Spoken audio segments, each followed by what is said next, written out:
What's up mga kois? So, welcome ulit sa aking channel. This is Kois Tony.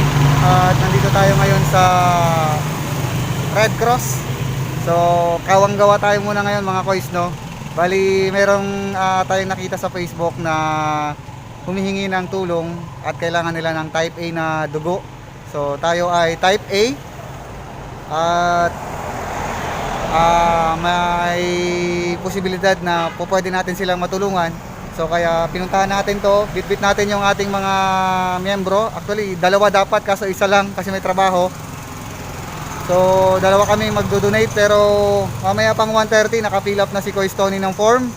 At yung dalawa na yan na nasa likuran ko, sila yung pamilya ng pasyente na dodonate ni Kois Tony.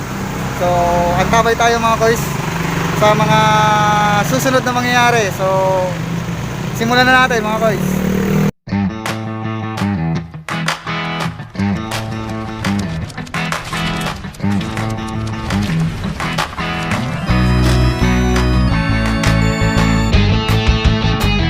So yun na nga mga Kois, no? Antay-antay lang tayo ng ilang minuto at i-screen tayo ng screener nila sa Red Cross kung papasa tayo. Then pupunta tayo sa City Health Office para sa evaluation ng doktor na susuri sa ating dugo. Then after nun, kukunan na tayo ng ating dugo. Ganon ang magiging proseso mga Kois. So panawagan natin sa lahat ng mga kababayan natin at lalo sa mga subscriber natin dyan, kapag mayroon kayong pwedeng tulungan na humihingi ng dugo, tulungan po natin yan dahil sagip buhay po yan. So minsan kahit marami tayong pera, wala tayong makuhang dugo. Napaka-importante po na mag-donate tayo palagi dahil pati sa kalusugan natin ay maganda po yung epekto ng pag-donate ng dugo. Yun lang mga Kois, no? Antabay tayo. Yan, ma'am, ano pong pangalan ninyo, ma'am? Aida Macorol. Aida Macorol. Taga saan po kayo, ma'am? Panakan, Nara. Panakan, Nara, Palawan. So, ang pasyente po ay asawa ninyo? Agustin Macorol. Si Sir Agustin Macorol, asawa niyo po. Ano pong nangyari kay Sir? Naoperahan po siya sa paa dahil sa diabetes. Naoperahan sa paa, okay. Saan po siya ngayon naka-kuan, ma'am?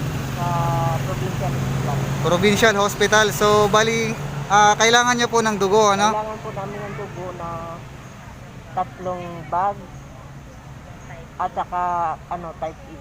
Okay, so luckily tayo, ang inyong lingkod ay type A. May bitbit tayong kaibigan na mabibigyan po kayo ng tulong. Ano po? So, sa awan ni Lord, mabuti na lang nakakita tayo. So, sana po ay makatulong itong gagawin namin, ma'am, no? Ano pong masasabi ninyo, ma'am? Maraming salamat po. Ayan. Puso ako nagpapasalamat sa inyo dahil sa tulong niyo sa amin. Sige po, ma'am. No problem po. Basta po kaya lang tulungan. Kagawin natin yan. Ngayong panahon ng pandemya, tulong-tulong lang tayo, ma'am. Salamat po.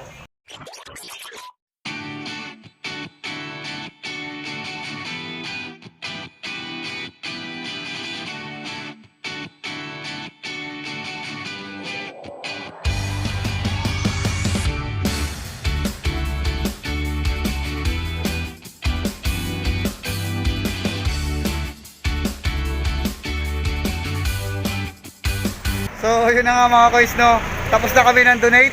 Ayan, no? So, shoutout sa lahat ng mga donors dyan. At uwi na kami.